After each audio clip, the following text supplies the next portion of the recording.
Hi, welcome to Fiberchats. My name is Irina. I'm the host here. My guest today is a fellow YouTuber, a host of Camryn's Cute Creations. Yes. Right. Hi, Irina. Hi, Camryn. Welcome to my channel. Thank you. Well, I told you like before we started that I've been binge watching all your videos ever since I discovered you. And I Yeah. love your energy. And I also love the fact that you are so generous with the advice. Yeah. Tell me how you started. So I started my business actually back in 2019. I was a college student. I was honestly just looking for a side hustle. Didn't really think it would go anywhere. And then when I graduated in 2021, I told all my friends and family, you know what? I'm gonna keep doing this. It was kind of a shock to everybody. Like, okay. And I just committed to it. I started doing markets pretty fast after I started my business, and that's what really like helped me get going and was really the only reason I was able to pursue it full time. So after doing that, I was like, you know what? When I was first starting, there was not a lot of advice, especially selling at craft shows. I feel like there was a lot of just secretive, like, oh, like, I don't know, just like competition, you know? And so I was like, you know what? I'm just gonna put myself out there. I started my YouTube channel about 6 months ago and started just sharing some advice on Instagram about how to sell your own stuff at craft shows. And then it just kind of took off from there. And I love doing it. And I love being able to share that with people because I enjoy it so much. I'm like, I want other people to like see how much fun it is. I really didn't do well on Etsy, and I know that's where a lot of people get started and just like fight. There's a lot of issues they run into there. So I'm like, why don't you try this, you know? And started just creating that content to help others. Well, I want you to tell me like how you started crocheting, but before you Okay. do that, Okay. Yeah. like when I watch you, a lot of Uh, times I feel like your advice comes from some disasters, like an yeah. advice about like what kind of tablecloth to pick, or the Oh, advice totally. about like weigh down everything that's on your Oh, table, yeah. or like weigh down your canopy. Tell me like how did when you first started, were Mhm. there disasters, or was it pretty successful from get-go? Just crochet with crochet in general. I feel like, oh, I started crocheting when I was about 10, and I had a friend's mom actually teach me how to crochet. And I remember the first project I made was a hat, and it was just way too big. And it was just like, just one of those things where I was like, I still loved it, and I still wanted to keep going. And I think it is just like important, especially just in business and then with a craft in general. It's just like, it's not going to be perfect. And I always encourage people to start before you're ready and just keep going. And I feel like, yeah, I've had so many projects over the years that like, oh, that was a flop, or even selling at craft shows. I remember I always tell this story. I thought coasters would sell really well, and I made these beautiful coasters, and I thought I had them priced really well, and I got so many compliments on them, but they did not sell. I was like practically trying to give them away at the end. I'm like, somebody take these. Like, why are these not selling? So it is just like trying out new things. I feel like a lot of people want things to be perfect, me included. I'm a perfectionist. I'm like, I want these things to be a certain way before my market, but really it's just like starting before you're ready, and then you learn from all the mistakes. And I love that I've had these mistakes because I can share them with other people and they don't have to make the same ones. So Well, to me, like the most intimidating thing about the fair is not just the fact that you have to pay first to yeah. present your goods, right? But uh, the creation of the inventory, because as you mentioned, mhm. first of all, you don't know what's gonna sell. Oh, And totally. secondly, like you need to have more than like one item to sell, right? Like you need uh, to have like a lot of things. uh, How do you go from like one market to another without running out of inventory? Oh, totally.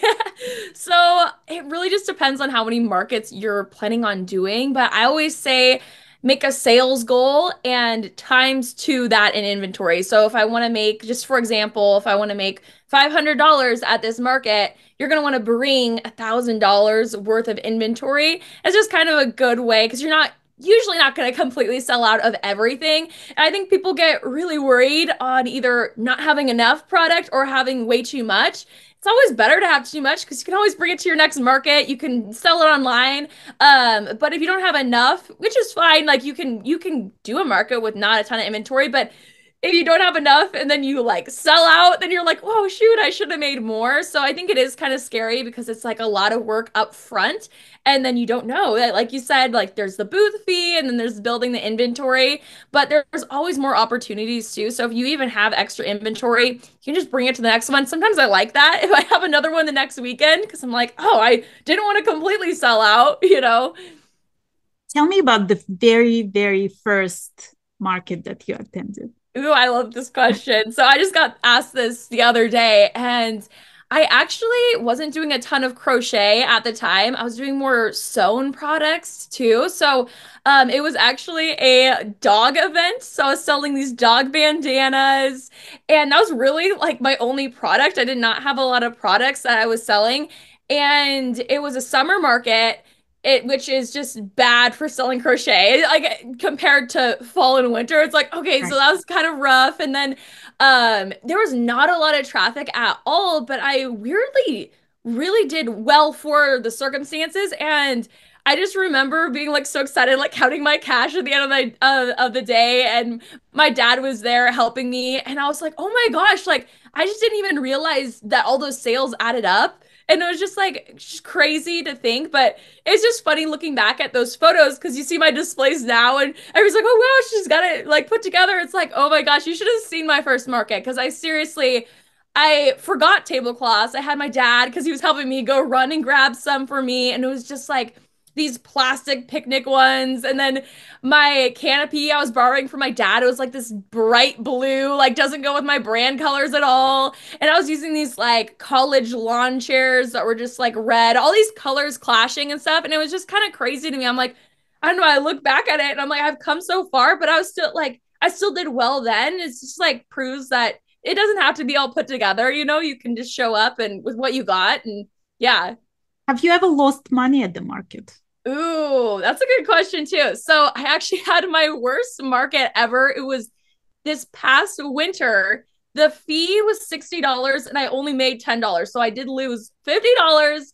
It was the only time I had ever lost money. And it was just the weirdest day. I was off, like the customers, it was nothing was going my way. And I just think I like really got in that mindset too. It was just, I don't know, it was an off day, but that was really the only time I've ever lost money. And then it's like the next weekend, it's like I made it back, you know? And so I think it's just continuing to show up because I think that's a lot of people's fear is like, I don't want to lose money, you know, but it rarely happens. And when it does, it's rare, but you can come back from it, you know? Well, how do you pick yourself up, like scrape Mhm. that self-confidence back and Oh, like, totally. It's definitely taken a lot of practice. I feel like it's not just something that you just wake up and you're just confident. You know, it is hard putting yourself out there, but I feel like even doing content creation too has really like thickened my skin because I'm like, oh my gosh, people can be mean online too. And like, and it is hard, like, because you're putting yourself out there. You put all this work in. Like we said, building the inventory takes a lot of work. Setting up takes a lot of work. Like I've never claimed that this is like an easy thing to do. It is really hard.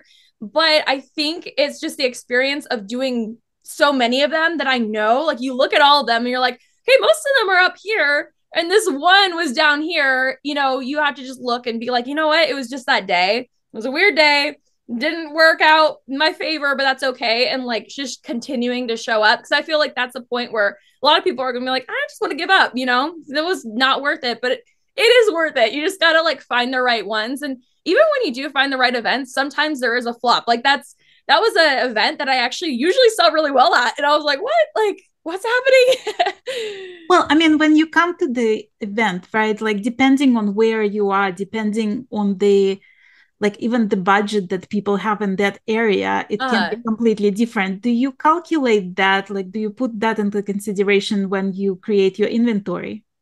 Totally. Yeah. So my inventory, I feel like, and my prices are like a little bit on the higher end, but I always try to keep in people's budget. Like I want to make sure that it's a good price for them too. I'm never trying to like, you know, charge too much for my products or anything, but it is just like trying to find that like balance, and then it's trying to find the right market for that. I've noticed that places like flea markets, they're always looking for a good deal. You know, people like even at farmers markets a little bit, or with farmers markets, you got to think of why they're there. They're there to get groceries, right? So in like a event like this one I do at a pumpkin patch every year, people are there once a season and they're there to like spend money with their families and stuff. And so an event like that, I'm going to do a lot better than an event like a farmer's market or something where that person isn't even there to purchase handmade really, but they might still. And it's not like that's a bad market. But yeah, it is. You do kind of have to switch up your inventory or even just the things you're offering. I feel like for me, I try to offer a lot of variation in my prices. So I have things all the way from like $5 to about $50 range is kind of where I try to stay. And I have noticed at different markets, like sometimes a lot of my $5 items sell and that does add up and it's great. But then sometimes a lot of my higher end stuff sells. So yeah, it just really, it does depend. To me, like the only downfall of that business, right, in general, Mm-hmm. like I feel like once you have a brand and once you have your inventory, you sort of stuck in making the same things over and over again. Like Totally. you Yeah. cannot have just one hairband, you have to have like 15 of them in different colors. And Definitely. same comes for coasters and same comes for whatever you're selling, right? Yeah, Pumpkins. totally. And the first pumpkin is super fun, and the 10th pumpkin might become tedious, right? Totally. Yeah. Do you ever get burned out and you just like, I just want to crochet for myself, like forget about Totally. everything else? Yeah, I definitely feel like I do. I kind of do like the repetitiveness of it because I feel like I get quicker and I find kind of like different ways to make the same items, and also playing around with colors and textures and stuff can be a lot of fun. I also, you can play around with new products and stuff and try out new things, but I do have like my base inventory, which is the same stuff over and over again. And I definitely will start to get burnt out of some of that stuff. And I like to switch it up with some personal projects. Sometimes I'm like really bad at making the time for personal projects, but I started a temperature blanket this year, and that's been really fun because it's at least something every night that I can work on that's just, it's just for me, and it's just kind of a nice way to unwind and at the end of the day and work on my row of my temperature blanket. But I don't do a lot of personal projects. I do like doing gifts though for other people, and so that's kind of a fun way to like switch up what I'm making a little bit. And One of your Instagram posts was about, like if you wanna, I didn't wanna work 9 to 5, so now I work 24/7. Yeah, Like, totally. do you feel like you're working 24/7? Is it hard to find, because like you're working on the weekends, you're doing the markets, and then the whole week Totally. you have to build up your inventory. Uh, You have time for yourself. yeah, I feel like I realized, like I've always struggled with balance and like work-life balance and just like being an entrepreneur. Like, is that even possible, And I feel like I honestly have kind of got to the point where I'm like, everything just kind of works itself out. I feel like I do work more than the average person, but I love what I do so much. It really does not feel like work. And so I feel like I'm getting to the point where I'm realizing I can do social things and do things with my friends. Like my friends and I, it's really cute. We like to go on picnics in the summer. And so I'll just bring my crochet with me. I'll crochet some projects that I just have memorized. And I actually like have noticed I'm a better listener and I'm a better friend when I have my project there with me. So kind of combining work and life has really helped. I feel like not thinking of them as these two separate things that, and I do take time for myself as well, but I definitely work a lot, but I just don't view it as work. So it's like, it feels natural. One of the episodes that I watched, and I thought it was, I mean, honestly, like I feel like I'm not even selling anything and I'm learning so much from you, right? Like in terms of marketing and in terms of like little tips and tricks. So one of Yeah. the episodes that you did was on labels. And Uh-huh. and you were saying how like it's tedious to do the labels, but if a person buys something from you and they decide to gift it to somebody and Yeah, there's no label on it, nobody will know who made it, right? But like if you totally. Yeah. attach the label, it basically becomes like your business card. And I was like, this is Yeah. just brilliant, right? Like this is Yeah, so simple, totally. but like so clever. Um, how do you come up with all these ideas of like what you're gonna put on the YouTube channel? Yeah. So the YouTube channel, I feel like I really just wanted to make it market based, just because when I first started, there was hardly any tips out there. So I wanted to make sure that I was giving advice of selling at markets, but I feel like it's kind of turned into whatever my audience is kind of wanting, or, like if I get a lot of questions, and I was getting a ton of questions on the tags, they're like, what information do you put on there? And for me, I have a degree in design. So I was like, oh, this was just like one of those things that I just did, and I didn't think that much of it, and I just felt like really easy and natural to me. But I have like a full degree in this, so it would feel more natural to me. And so when I was getting all those questions, I was like, oh, like this is like really easy, and I want to like share this with other people. And then I have there's a free template that you can get with it as well. And so I just wanted to make it as easy as possible for other people to use, because I just didn't even recognize. I was like, oh, that was something that I just kind of pulled from, my experience. And yeah, so I think the YouTube channel has definitely kind of expanded from just doing market stuff, but I also, that's kind of my focus. And I feel like even the tags, it still has to do with your markets, but it's definitely something you can do with selling online as well, because the same thing goes. If they gift it, you still want that information on there. So when I look at the videos that you post there, right? Like it looks so polished, it looks so thought through, like all the color coordinations and all those baskets. And then I'm watching a video where you're like, okay, forget about buying all these things, just look around your house, see what you totally have. Like you have a cake stand, you have a mug stand, and you have baskets and whatever, and like this is where you put it.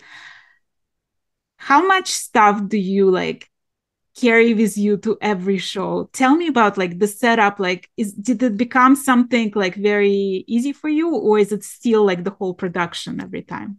I feel like I've kind of got a system down at this point, but it really was just building that. You're building an inventory. You're building like an inventory of your display items that you're going to bring to markets as well. And even when you're out and about and you see a good sale, somewhere like TJ Maxx or something has a cake stand, and you're like, oh, that actually might be a good market display, and kind of starting to gather those things. I feel like my personal brand is definitely like my personal style. So a lot of the things in my home really reflect that. So it was kind of easy for me to snag those items as well. And that way you're not like investing in a ton of stuff right off the bat.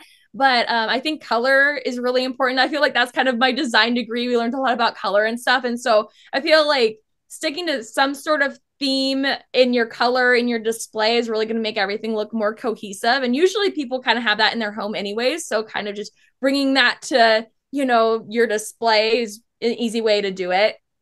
Well, when you teach all the other people on your YouTube about like all these tips and tricks and what to think about and what to keep in mind, have your viewers taught you anything? Do you get ideas from them, from their comments? Yeah, 100%. I feel like I'll say something or make a video, and then I'll get a comment, and I'm like, oh my gosh, like you just blew my mind. I wasn't even thinking it like in that way, or oh, that's actually a really great idea. Or yeah, I definitely have learned a ton from my audience. They are actually helping me out right now. I'm kind of starting selling amigurumi and plushies and kind of playing around with that. And I made a post the other day. I'm like, I'm really struggling with color change and eyes. And oh my gosh, so many videos sent my way. And I'm already feeling like I'm so much more confident in that. And I was just like, oh my gosh, thank you so much. Like I needed that.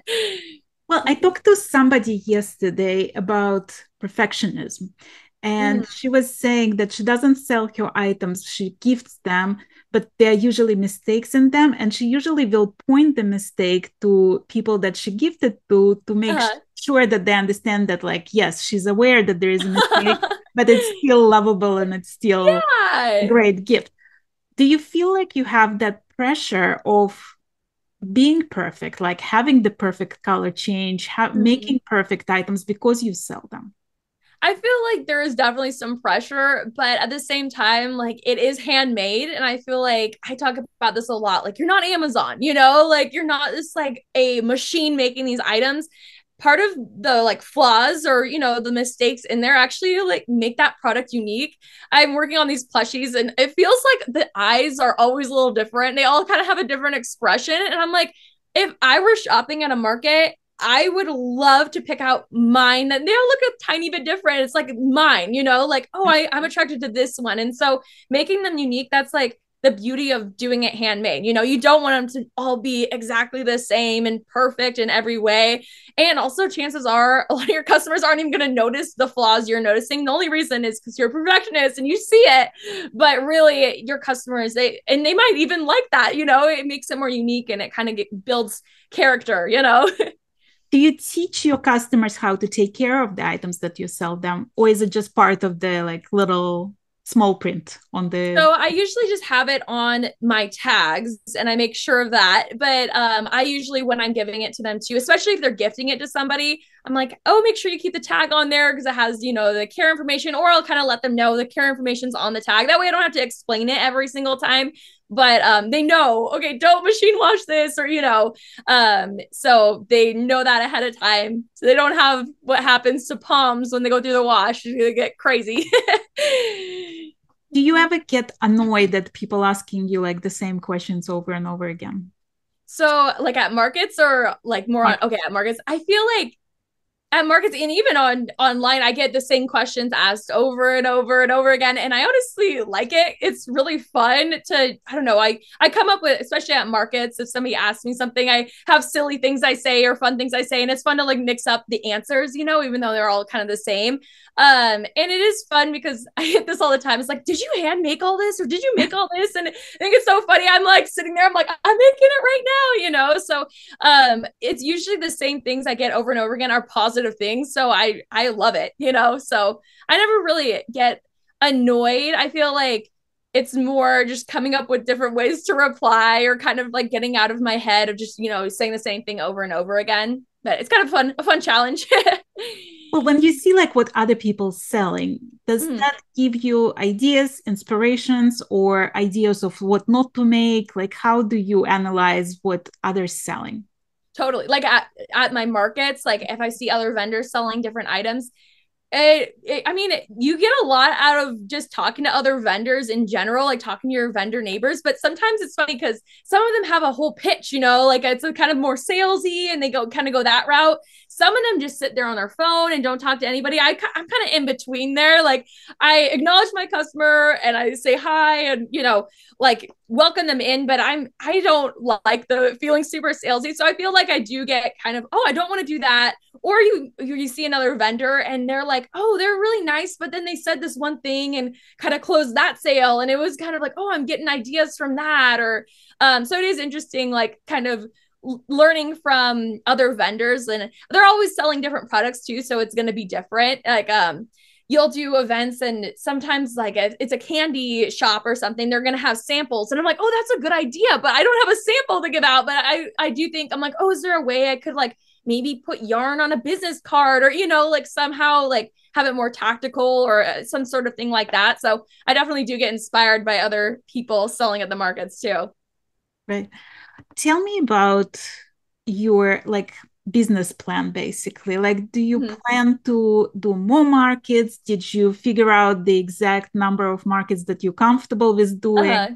Are you thinking of like opening a course about teaching other people about that and not just doing it for free on YouTube? Yeah.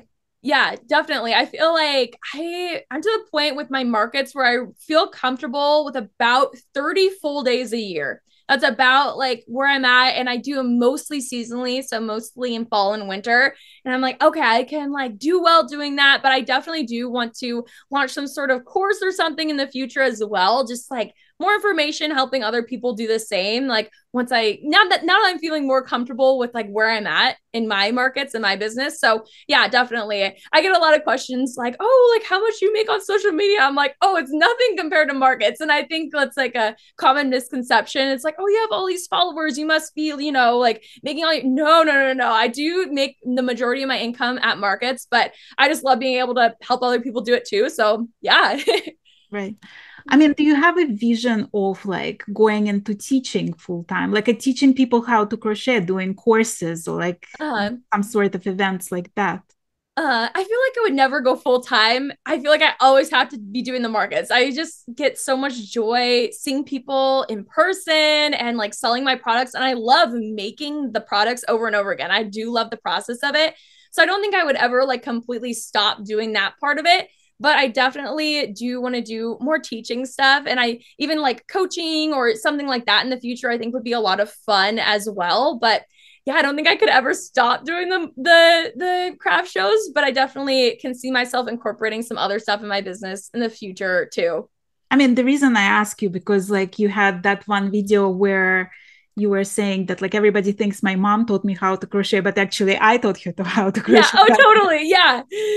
Yeah. And I did actually, I got my certification through the Craft Yarn Council on how to, your teaching certificate and stuff. And it was really interesting. And I taught some friends how to do it. And I am interested in like maybe teaching some kids or something or doing some lessons at some point. And that's like also just another thing that anybody viewing, if that's something like a side income, you want to do is teaching crochet. You can get certified. You don't even need to be certified to do it, but it is kind of nice to have that in your back pocket, like those resources and stuff. And then that's something you can do kind of like on the off season. And I've definitely thought about doing that before, like doing some more lessons and stuff just in person. And I get that all the time at markets is people want to learn how to crochet. And I'm like, oh, here's my card. Like we can totally do a lesson and it's just another way, to connect with your customers and another revenue stream as well. So yeah. Well, let's talk about customer service. So to me, this is like another like very difficult thing about running a business, right? Totally. Because there is always somebody who finds something to complain about. How do you Totally. deal with like difficult customers? Oh, totally. Yeah. I feel like this is a lot of people's concerns doing a crash out. They're like, what if somebody says something? Like, what if this happens? And it's like, honestly, it rarely does happen. It really is rare, but you will run into it at some point or another.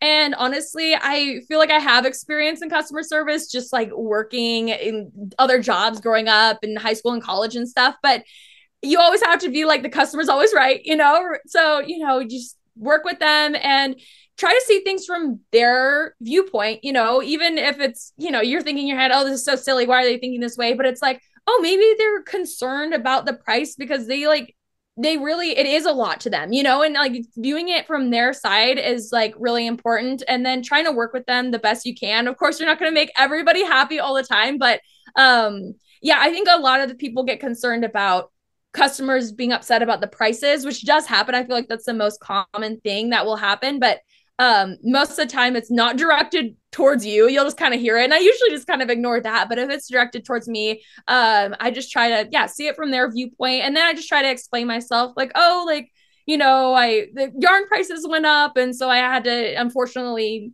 up my prices. And I'm sorry about that, or maybe, follow me on Instagram. Sometimes I do giveaways on products like this and try to work with them any way I can. Do you see yourself as a crafter or as a fiber artist? Oh man, I don't know. Probably a fiber artist. I like that. Yeah. Yeah, I don't know. That's a good question. You can do a lot of sales online, right? Like, I mean, you said you didn't have good luck with Etsy, but like there are other ways of doing it. What's your favorite thing about being at the market? I think it really is just, well, there's a lot of stuff. I'm like, what's my favorite? I feel like for one, I love setting up the displays. I have a lot of fun with that. And then I just love the in-person connection with people. I'm super social. I'm super extroverted. I love talking with people, even if it has nothing to do with my products or my crochet. It's funny how many times I just talk to a customer about something completely random and they still end up buying from me, and I feel like it's that connection that you don't necessarily get as much when you're selling online, and there's that barrier, and so I feel like selling in person, there's so many things I love about it. I also love that your customers can feel your products because I use a lot of the super soft yarn, and that's like a really big part of my brand. And I feel like it's so hard to sell online because I'm like, no, feel this. I promise you it's so soft, but you can't like have them actually feel that. And so being in person, they can feel it and they can try it on. It's just like a lot more tactical. And I think that is a big reason why I make more sales doing it that way as well. Well, it's also like the colors sometimes don't translate well. Oh, totally. The textures, the colors, like all the mini stuff. Yeah, or the sizes. It's like I measure it out, but it's also like, are they going to take the time to measure their head? Probably not. Who is like your favorite type of customer? Oh man, recently I've been doing more of the baby stuff. And so I love when like a little family comes up and they put the little beanie on their baby. And it's just like, it's just perfect. And I love seeing like, we live in it's not a small town, but it's small enough where I'll run into people wearing my hats. And I'm like, oh my gosh, like I love that. It's so cute. So I think recently the little babies wearing my hats and the moms that get the matching hats it's a lot of fun. When you make something, do you already have like a customer in mind, or do you just like see some project and you're like, oh, I need to make that hat? It's just so cute.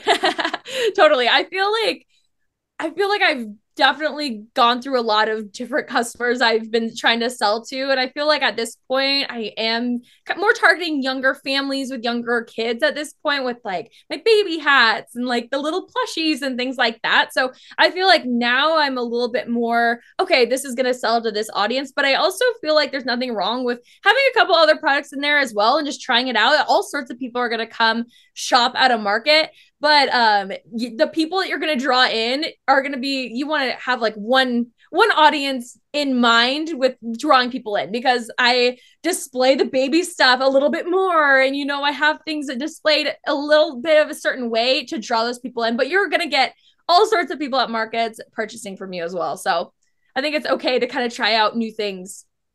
Do you think they buy it because of you, your bubbly personality, your smile, like your energy, or because they really need that hat with the pom-pom there?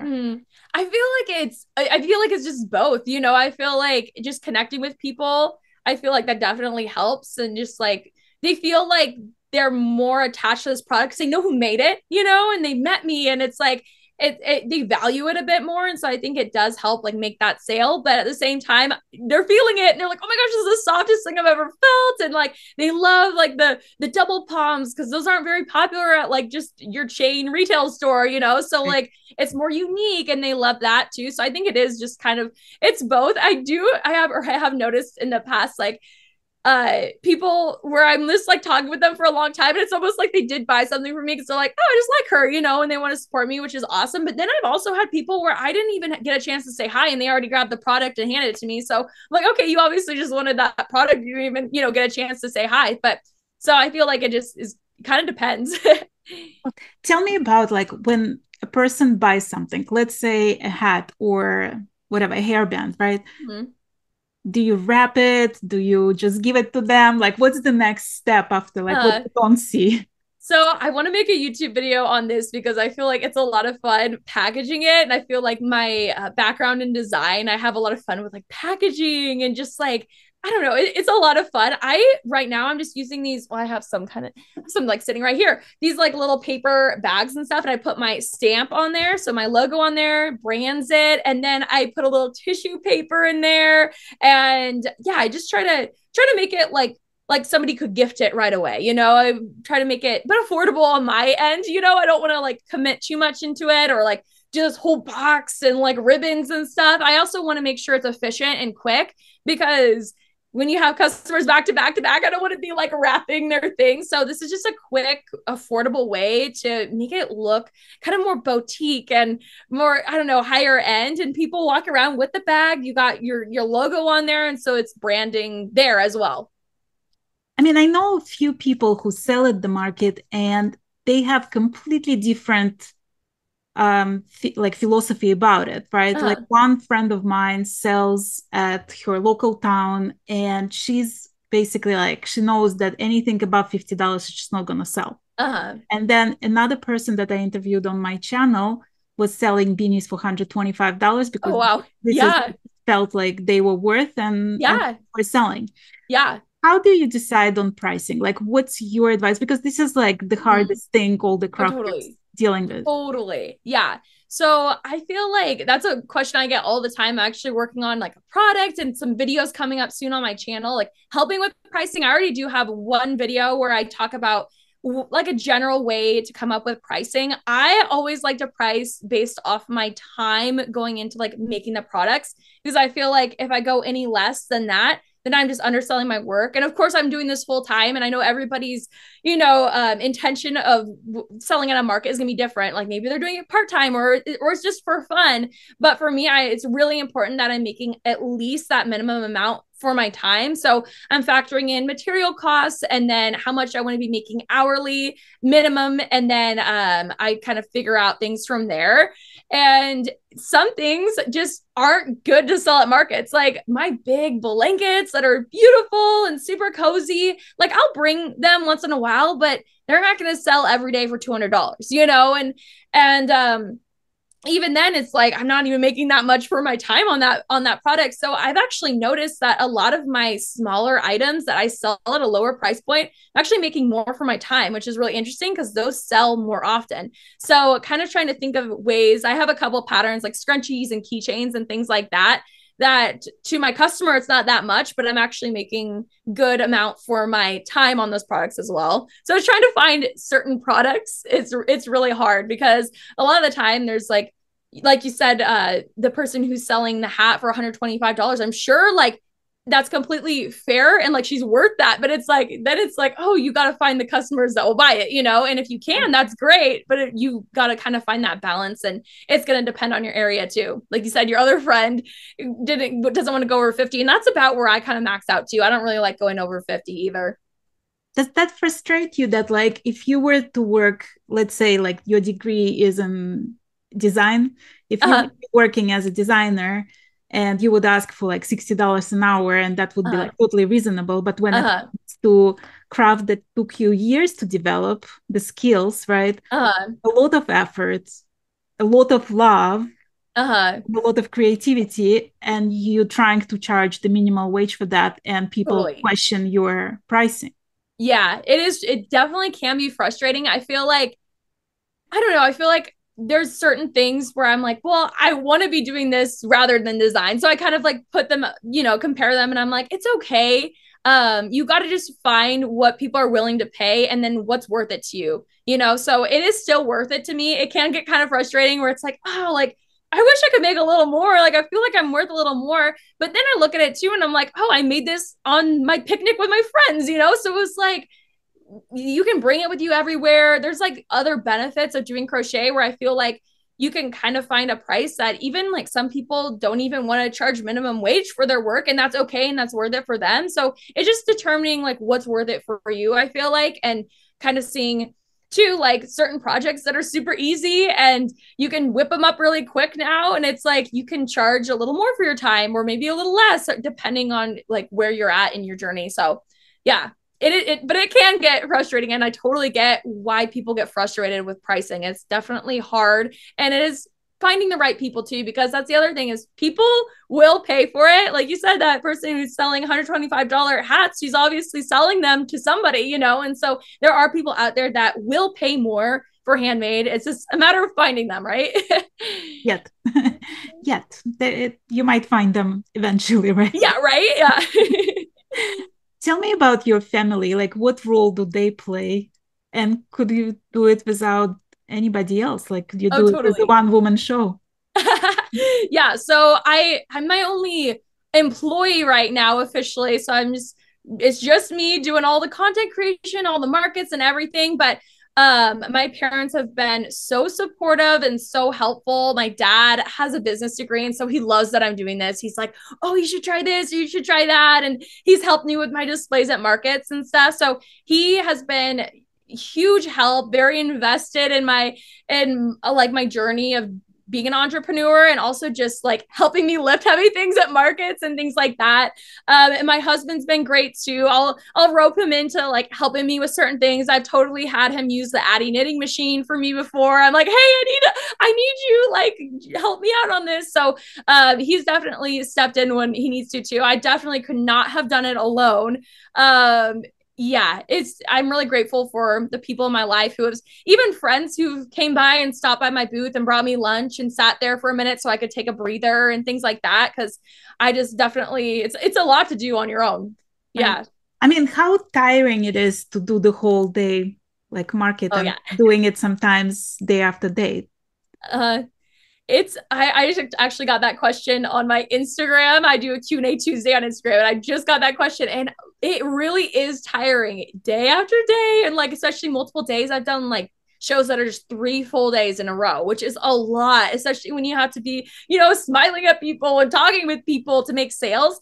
But honestly, I feel like there's a few things like getting a good night's sleep. I always prioritize, because I feel like you can make a couple more products and stay up a couple more hours to make a few more things, and people are usually stressed out, they don't have enough, so they want to do a little bit more. But honestly, I always am just like, you know what I have is enough.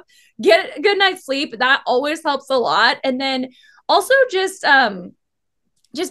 knowing that the last day you're not going to have as much energy, like and that's okay. Like you shouldn't have to be like super on it the entire weekend. You can take breaks. And there's been times where I've had Peyton, my husband, bring me lunch, and I had him kind of watch the booth, and I went and ate, and I probably wasn't making as many sales as I would have been if I was there, but I also have to take a break, so trying to figure out times that it's a little bit slower, that you can kind of take that time off for yourself, and it helps you get through the weekend for sure. Do you feel like does he mind at all that like you spending weekends doing what you love doing? I don't think he does. He works a lot too right now, and so I feel like some of the times it's like he's already working on the weekend, and so it doesn't matter too much. But it's also something we can do together, though, and we usually go out to eat after. I'm like, oh, we can use my market money, like treat ourselves to like dinner somewhere. So yeah, I think, and he loves that I love what I do. And a lot of the times when I'm working, I'm spending time with him, when we're watching a movie and I'm crocheting. So it is, like I said before, like my personal life and my business life is really just like kind of integrated. Well, one of the things I love when I watch you on YouTube is you seem to have this like very easy energy about you, which is like complete opposite of when it's me and the camera across from me. Like I forget how to speak. I forget everything I ever wanted to say. Right. Like take number 75. How did you like find recording those videos and talking about things? Like, is that difficult for you at all?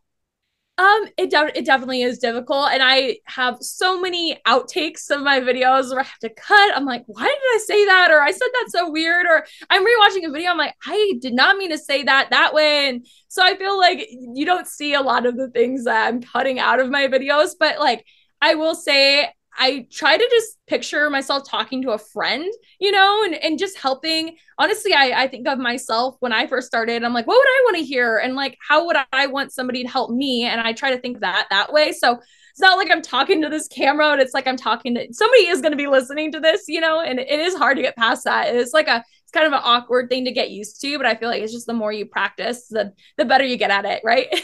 Well, I mean, are you surprised that you just started this YouTube channel like less than a year ago and it's like almost 6,000 subscribers? Are you surprised by that success of yours? Oh, totally. Yeah, I'm definitely surprised by it. I was not expecting the YouTube to go as well as it has been, but yeah, I'm really grateful, but it is like, whoa, like I didn't expect that. And I don't know, I watched so many videos I've been wanting to start a channel for years. And so I'm like, okay, like I'm just going to do it, and it's going to take years to build. And I like, it has grown more than I thought. But honestly, the thing that grew even more was Instagram. And that was just been like, the spike had been like insane to me. I was like, oh my gosh, like I'm still trying to get used to like adjusting to the amount of people I have over there as well. So it was surprising, because I did start all of this about 6 months ago. And yeah, so it's been awesome. It's been fun, kind of similar to Bags by Bento Taylor. Like she had a kind of a spike too, and it was like, whoa, okay, like cool. And now it's just kind of getting like into, okay, I can do this, and like it's happening. Well, does that put more pressure on you though to come up with like more advice and more advice and more ideas? Because like Totally. at some point you already told them everything you know. Right? Yeah, seriously. Yeah. It's funny because I feel like right now I still have so many things. I'm like, oh my gosh, like I could do this, I could do that, I could do this.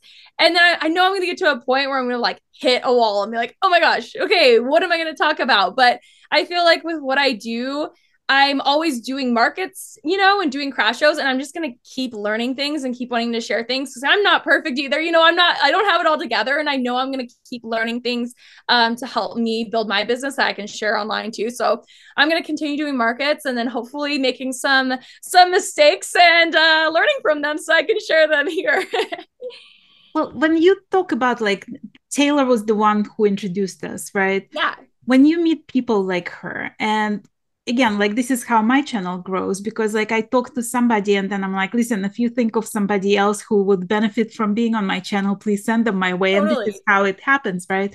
When you meet people like this, do you learn from them? Do you get like ideas from them? Oh, totally. 100%. Yeah. I love just like how the Instagram and YouTube just crochet community and just fiber arts community in general is so welcoming. And I feel like there's like a big sense of just community over competition, you know, which I love. Like that's a huge value in my life and my business. And the reason why I show up and share all the things I do is I don't look at other people as competitors, but really we're like helping each other out. And I've definitely learned it. I went live with Taylor a few months ago and I learned a lot from her. And it was interesting and it was funny too. I was like, I'm going to have to go back in this live and go back to what you were saying because I'm going to have to re-listen to that a couple of times. So yeah, it's definitely been just learning along the way. I feel like that's the right mindset to always have, you know, as a business owner and just trying to always do better, you know? No, I totally agree because like I feel like every time I talk to somebody, I learn something from them, but then like I get introduced to their audience and they get introduced to my audience. So like we all grow together. Oh, totally. It's like everybody's winning, right? Yeah. Yeah. What's your idea for like for your YouTube channel? Where do you see that going? Do you have any ambition for that? Yeah, I don't know. I just want to continue growing it. And I really love doing the market vlogs. So I have a lot of vlogs planned for my busy season in fall and winter. But other than that, just continuing and seeing what my audience wants. I'm like down to do anything or talk about anything on my channel. So wherever it really takes me, I'm kind of like open to the idea. It's been a lot of fun. And yeah. I mean, I think like your trick for growth on both Instagram and YouTube is the amount of knowledge and that you're willing to share with people and they appreciate that, you know, Yeah, because oh like totally. we all trying to navigate this universe, right, and try to Yeah. figure out how to do the best in whatever we're doing, right? Oh So like totally. seeing creators like you being so generous with your knowledge, your experience, you know, whether it's on small things like flying canopy or you know something more, even seeing people talk about like their uncertainties and their burnout, it also helps because it makes Totally. us all feel like we can relate to each other and we can share, you know, our Yeah, problems with each other. totally. Yeah, I feel like I just had a lot of people in my life that just like were great mentors to me, you know, and like I found so much value in what they were sharing or showing me and feel like, oh, now I get to be that for other people. And it feels so good. Just like show people. I think there's like a lot of doubts and like, can I even do this? Like, is this even possible? Like, can I actually make money doing this? And I'm here to be like, yeah, you can. And I'll help you how or help show you how, you know? So yeah. Well, thank you so much for being my guest today and letting me know like a little bit about Yes. yourself. And Thanks I for hope having me. you guys have to go to Camryn's channel. So it's Camryn's Cute Creations. Yes. Don't forget to hit that subscribe button once you're there and watch her videos and see what you can learn for yourself because I learned so much watching your videos and I Oh, love thank the you. energy of it. It was funny. You messaged me and you were like, I've been binging your videos. I'm like, I've been binging your videos. So I love Well, it. thanks so much, Camryn. Thank you for Yeah, being my guest today. thank you.